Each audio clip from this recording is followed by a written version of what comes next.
numéro de lampe contemporaine vous a plu? Oui, beaucoup. C'était vraiment instructif.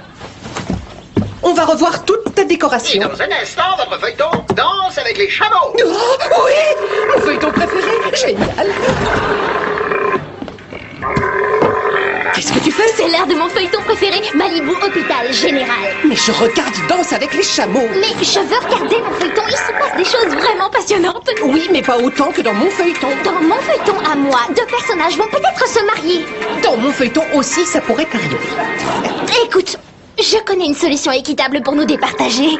Celui qui a été désigné employé du mois au bar à jus de fruits a le droit de choisir son programme. Alors voyons, l'employé du mois qui est-ce? Oh, regarde, c'est moi. Oh, c'est uniquement parce que tous tes autres collègues étaient malades. Et encore, tu as failli passer à côté. Peu importe, c'est moi qui choisis le programme.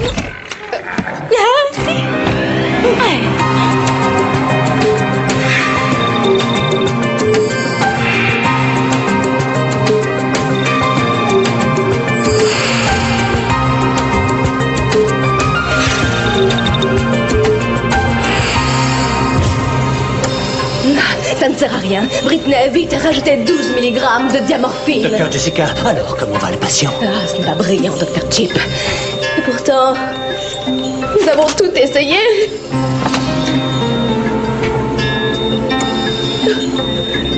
Alors, Britney, que se passe-t-il? C'est le patient, docteur. Je crois que nous sommes en train de le perdre. Waouh! Attendons. Je t'expliquerai ce qui s'est passé. Je me fiche de ce qui se passe dans ce feuilleton. Il n'y a pas de chameau dedans. D'accord, comme tu voudras, Adil. Docteur Chip, j'ai un mot à vous dire en particulier. Oui, docteur Jessica. Et lui, c'est qui? De quoi C'est s'agit-il? le docteur Chip, c'est un mandarin de l'hôpital. Il vend des mandarines et il est médecin. Non, ce mandarin-là est un chef chirurgien. Peu importe, il s'apprête à demander au docteur Jessica de l'épouser, alors qu'en réalité, il est amoureux de Britney, l'infirmière qui elle-même est amoureuse du docteur Chip. Sauf qu'elle a appris par le docteur Jessica qu'il ne l'aime pas parce qu'elle n'est qu'une infirmière. Répète. Bon, alors, tout le monde est prêt? Oh oui. Prêt pour quoi? Oui, pourquoi? Pour votre pique-nique annuel en famille. On le fait tous les ans. Patient. Non, ce n'est pas vrai. On le fera dorénavant. Silence est pesant. J'en profiterai pour tester ma dernière invention, le premier aéroglisseur pour panier à pique-nique. Alors, prenez vos manteaux, vos protections solaires, prenez vos casquettes et prenez vos lunettes de soleil. Prenez son pouls. Et vos écharpes. Tu n'as pas regardé la météo, je suppose. Non, Bien, alors je m'occupe de tout. Je vais t'aider. Il reste. Non, moi je viens pas. tu ne vas pas regarder la télévision. Oh non, il faut que je reste pour faire mes devoirs. C'est vrai, je t'assure. Il est là, vous dis-je. Il n'y a pas un instant à perdre. Dans ce cas, T'as raison. Je peux me concentrer sur mon travail maintenant.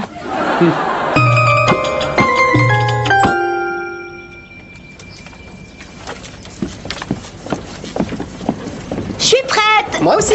bon, eh bien, à tout à l'heure. Et c'est promis, Emma, pas de télévision. C'est promis. Bien, allons-y les enfants. Ce pique-nique ne va pas se faire tout seul. Rien ne m'empêchait de faire un souhait. Adil.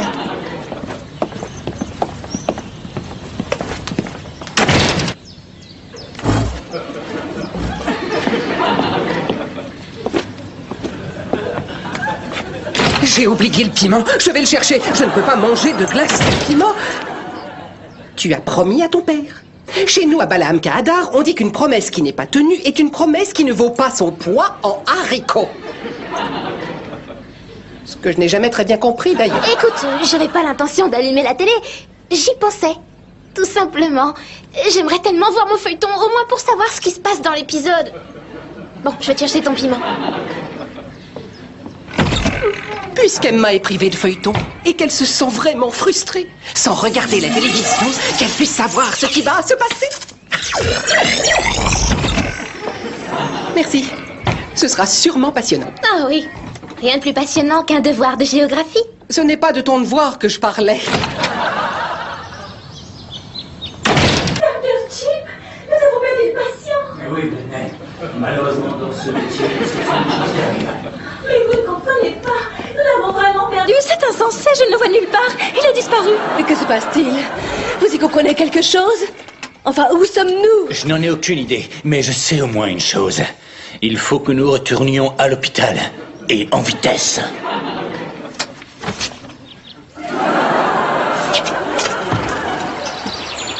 Tu ne veux vraiment pas jouer au cerf-volant ou au frisbee avec moi?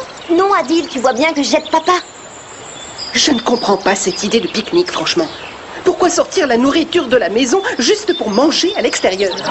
Il n'y a pas de télé, pas de canapé, il n'y a que des... fourmis? Ah, ça va bientôt être l'heure de vérité. Vous voyez, normalement, les fourmis devraient se précipiter sur la nourriture. Mais, grâce à mon tout nouveau concept de panier à pique-nique, ouvrez grand vos yeux.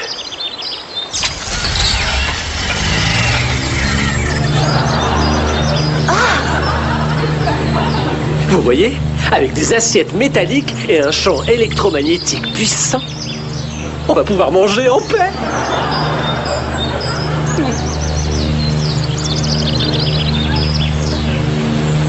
J'aurais pu apporter mon tapis volant tout bêtement. Oh, je t'en prie, Sophie, c'est super important, réponds. Je dois absolument demander à Adil d'annuler le souhait. Oh, qu'est-ce que je vais faire maintenant?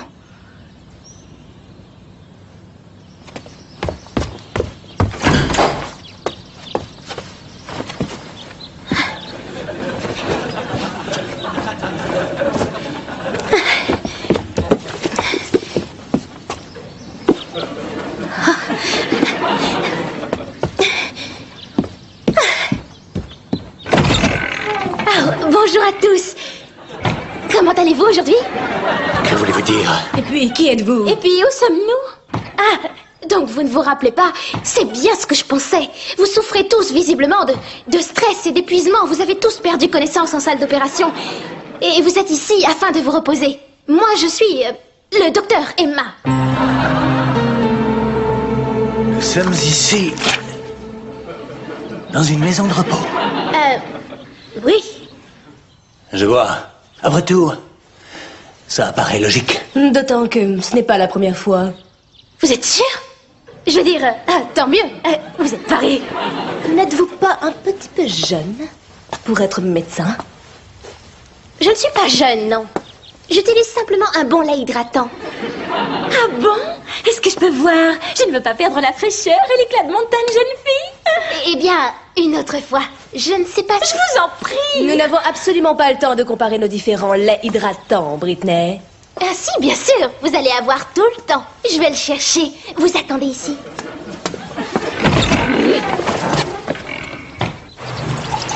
S'il te plaît, Adil, pose ça et viens manger. Non merci, je n'ai pas envie de manger. Eh bien, dans ce cas, viens boire. Non merci, je n'ai pas envie de boire. Eh bien, viens t'asseoir. Non merci, je n'ai pas envie de m'asseoir. Mais que se passe-t-il à la fin? Rien, simplement, je n'aime pas cette idée de pique-nique.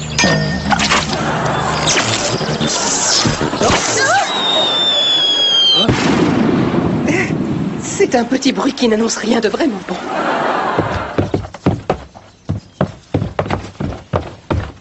Docteur Jessica, j'ai quelque chose à vous demander.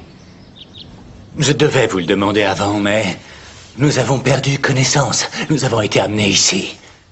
Et j'ai laissé passer ce moment. Mais je vais vous le demander maintenant. Docteur Jessica, voulez-vous... Voulez-vous? Allez vous asseoir dans l'autre pièce. Allez vous reposer, après tout. C'est pour ça que vous êtes ici, non? Et voici le lait hydratant. Oh, merci. Vous devriez en mettre un peu. Vous paraissez beaucoup plus jeune à la télévision.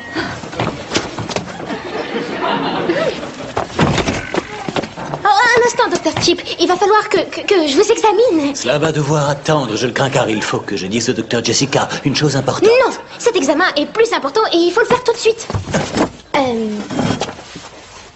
C'est ça. J'ai combien de doigts ouverts exactement? Je ne sais pas, c'est curieux. Eh bien, c'est beaucoup plus grave que je l'imaginais. Attendez une minute. 3. Vous faites de réels progrès. Vous allez pouvoir retourner très très vite à l'hôpital. Tant mieux. À présent, si vous voulez bien m'excuser, docteur Emma. Attendez, je n'ai pas fini. Je veux vérifier votre audition. Mon audition va bien. Vraiment? Ne trouvez-vous votre audition parfois? Excusez-moi, qu'est-ce que vous avez dit? J'ai dit, ne trouvez-vous pas votre audition déficiente parfois? Vous n'entendez pas très bien. C'est exactement ce que je pensais. Vous souffrez d'une forme de Balaam Kahadarite aigu. Je n'en ai jamais entendu parler. C'est bien la preuve que vous n'entendez pas parfaitement bien. Vous êtes un bon médecin. Ah, merci. Bien. Et maintenant... dites bon, écoutez, Dr. Chip. J'ai aussi quelque chose à vous dire. Je sais que vous allez bientôt demander au Dr. Jessica de vous épouser. Mais enfin, comment le savez-vous? Disons juste que je ne fais pas que mes devoirs. Et quoi qu'il en soit, vous ne devez pas faire ça. Pourquoi? Parce que ce n'est pas elle dont vous êtes amoureux, n'est-ce pas? Non, ce n'est pas elle. En réalité, vous êtes amoureux de quelqu'un d'autre. Oui, c'est exact. Et vous allez le lui dire? Je vais le lui dire. Très vite. C'est bien. Docteur Emma? Oui? C'est vous dont je suis amoureux. Il n'y a que moi qui trouve cette musique insupportable, ou quoi? Je savais que ce n'était pas une bonne idée. Je suis vraiment navrée, c'est encore ma faute. Et ce n'est même pas à cause d'un souhait. C'est pas grave, nous allons vite reprendre la situation en main. Regardez, une soucoupe volante. Et quoi? Et Sophie! À votre avis, que peuvent-ils bien faire à côté? Je crois que le docteur Emma a dit qu'elle allait lui faire passer des examens. Vous êtes sûr? Mais des examens de quel genre? Je sais, moi aussi je reste sans voix, mais... C'est ce que j'éprouve pour vous. Je suis amoureux de vous, Docteur Emma. Et je veux vous prendre pour épouse. Voilà une curieuse façon d'examiner les gens. Cette fille nous a menés en bateau depuis le début. Elle voulait par tous les moyens m'éloigner de lui pour l'avoir pour elle toute seule. Eh bien, elle va voir. Je vais lui apprendre. À quoi est-ce que vous jouez, ma petite? Eh bien, j'aime bien jouer à la marelle.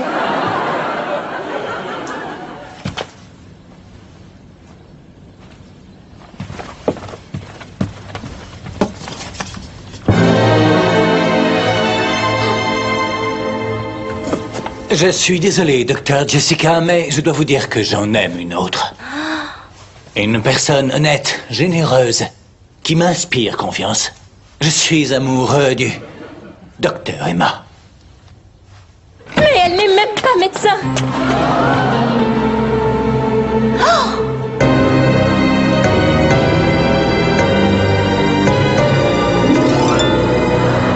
j'ai tourné. Mais qu'est-ce que cela veut dire?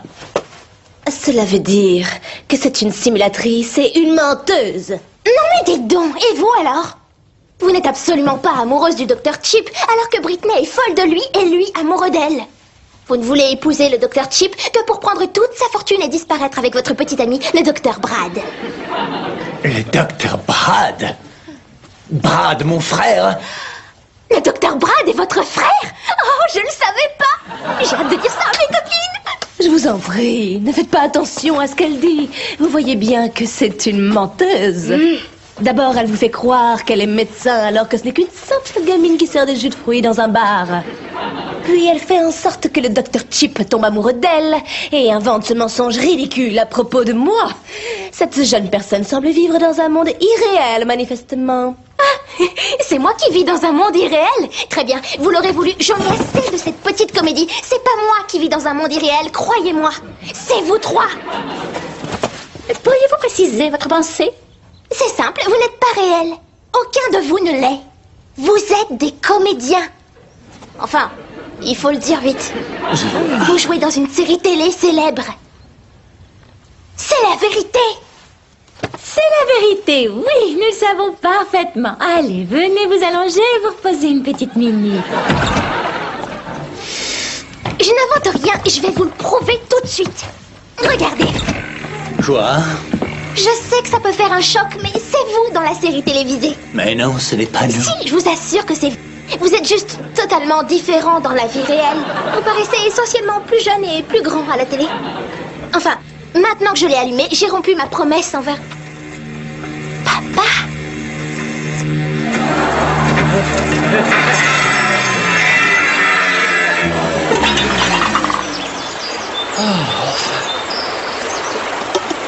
parfois d'avoir l'impression d'être observé?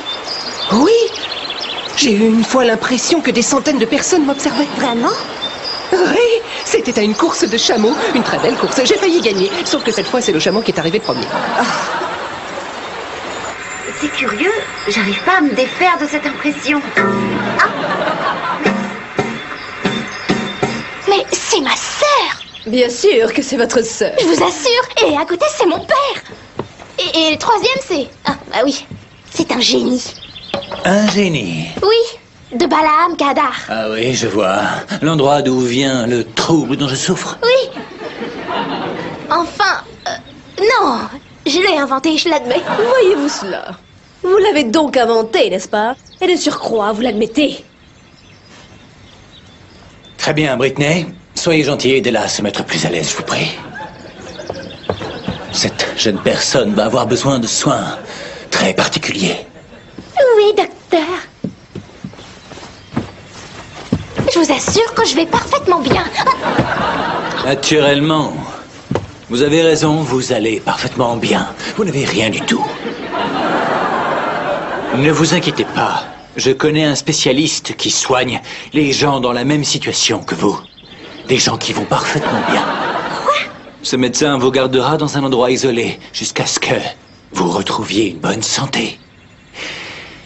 Si vous pouvez retrouver une bonne santé. Adil, as-tu réalisé un souhait? Non, pas du tout. Aucun. Oh, une minute. Si, une fois. Un tout petit souhait. Tout compte fait, à bien y réfléchir, il est possible qu'il ne soit pas si petit que ça. Je crois savoir d'où vient le problème. Dès que nous serons rentrés chez nous, je le réparerai. Oh non, on va pas déjà partir. Non, restons encore un peu, d'accord? Je croyais que tu n'aimais pas pique-niquer et pique-niquer. Je n'aimais pas ça, mais maintenant, si, c'est amusant. Ah oui? Oui, génial. Comme je vous le disais, je vais passer un coup de fil à un spécialiste de ma connaissance qui s'occupera de vous et vous prodiguera des soins spéciaux, d'accord? Attendez, vous avez raison, j'ai besoin d'un spécialiste. Seulement, j'ai déjà mon propre spécialiste, voyez-vous. Elle saura quoi faire. Oh, Sophie, réponds vite, je t'en prie, décroche ce téléphone. Permettez, je vais lui parler. Ah, elle s'appelle Dr Sophie. Je ne sais pas pourquoi vous avez soudain envie de rester. Moi, je veux qu'on parte. D'ailleurs, il va Et pleuvoir. alors, aucune importance. Regarde, j'ai apporté des parapluies. Vous ne me cacheriez pas quelque chose, vous deux? Allô? Ah, docteur Sophie, ici le docteur Chip Huntington de l'hôpital général de Malibu. Quoi? Dites à Emma d'arrêter de faire la sotte. J'ai pas le temps, franchement. Oui, vous avez raison. La patiente a tendance, comme vous le dites, à faire la sotte. J'aurais souhaité simplement savoir ce que vous faites normalement pour elle. Écoutez, encore une fois, je ne vois vraiment pas où... Pourriez-vous me passer ma patiente au téléphone, je vous prie, docteur? Oui, bien sûr. Elle veut vous parler un instant. Allô? Docteur? Mais comment ça, docteur? Mais qu'est-ce que ça veut dire? C'est rien, juste une petite blague entre Emma et moi. Emma? Elle devrait être en train de faire ses devoirs. Passe-la moi. Non, mais... Je vais lui dire un mot. Écoute, j'ai fait un souhait et maintenant les personnages de mon feuilleton préféré sont dans le salon près de moi et vous passez à la télé. Ah oui. Oh, je te demande pardon. Écoute, passe-moi vite Adil que je lui demande d'annuler mon dernier souhait. C'est une affabulatrice. Regardez, ce qu'elle vient de dire, ça se passe à la télévision. Quoi? Prenez-lui le téléphone. Dépêchez-vous. Adil, je souhaite que tout redevienne normal.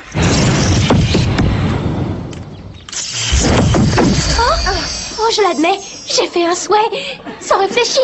Mais j'ai pas regardé la télé une seule fois. Enfin, pas vraiment. Bon, quoi qu'il en soit, tu seras privé de télé pendant une semaine. Oh, mais... Génial. Je peux regarder mon feuilleton formidable. Toi aussi, Adil. Tiens, regarde ce que tu veux pour une fois. Merci. Oh, c'est une super émission sur le théorème binomial et les expansions algébriques. Qui veut regarder avec moi? Dommage, hein, j'aimerais beaucoup, mais malheureusement, j'ai une vraie vie, moi. Emma, Excuse-moi. monte dans ta chambre et fais tes devoirs. Adil, va dans ta lampe et fais ce que tu es censé pouvoir y faire. Quant à moi, je vais réparer ce panier à pique-nique. Je vais faire un grand nettoyage comme le préconise mon émission. Et puis j'essaierai de faire voler ce cerf-volant en prenant soin de ne pas casser mon lustre en cristal.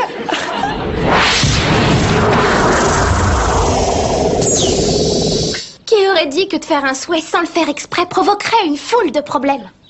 Écoute, je sais que tu l'as fait sans réfléchir.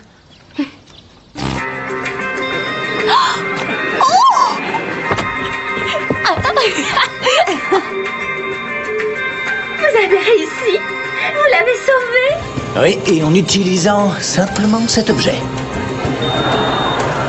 C'est moi qui... Ah, c'est vrai. Félicitations, Dr. Chip. Mais dites-moi, vous aviez une petite chose à me demander, n'est-ce pas? Et j'ai même 2 choses à vous demander.